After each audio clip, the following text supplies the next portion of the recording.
கடலூர் மற்றும் காஞ்சிபுரம் மாவட்டங்களில் இருந்து முக்கிய பாமக நிர்வாகிகள் மத்திய அமைச்சர் பொன் ராதாகிருஷ்ணன் தலைமையில் பாஜகவில் இணைந்துள்ளனர். தற்போது பொன் ராதாகிருஷ்ணன் செய்தியாளர்களை சந்தித்து வருகிறார். அதன் நேரலை காட்சிகளை பார்ப்போம்.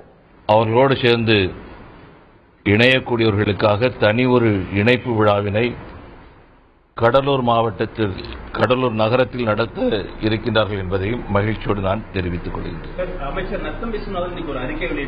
இது சம்பந்தமாட்டு ஒண்ணு கேட்க தலைவரை இதை ஒரு வார்த்தை கேட்க தலைவரை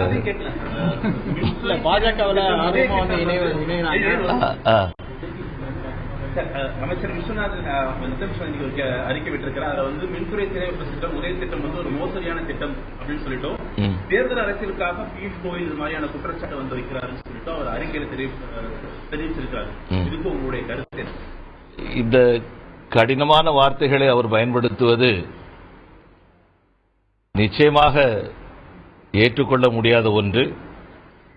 மோசடி என்கின்ற வார்த்தையை அவர் பயன்படுத்தியதற்கு அவர் வருத்தம் தெரிவிக்க வேண்டும்.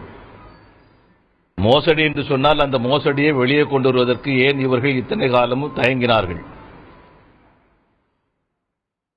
மோசடி என்று சொன்னால் மத்திய அரசாங்கத்தினுடைய பார்வைக்கு ஏன் கொண்டு செல்லவில்லை? அல்லது அரசாங்கம் மோசடி செய்கிறது என்று சொல்லி அவர்கள் கருதுகிறார்களா? இவற்றுக்கெல்லாம் அவர்கள் விளக்கம் சொல்லியாக வேண்டும். பொறுப்பான பதவியில் இருந்து கொண்டு தவறான வார்த்தை பிரயோகங்களை பயன்படுத்துகிறார்கள் என்று சொன்னால் வருந்துகின்ற காலம் விரைவில் வந்து கொண்டிருக்கிறது என்பதை அவர்கள் மறந்துவிடக்கூடாது. கடலூர் மற்றும் காஞ்சிபுரம் மாவட்டங்களில் இருந்து முக்கிய பாமக நிர்வாகிகள் மத்திய அமைச்சர் பொன் ராதாகிருஷ்ணன் தலைமையில் பாஜகவில் இணைந்துள்ளனர்.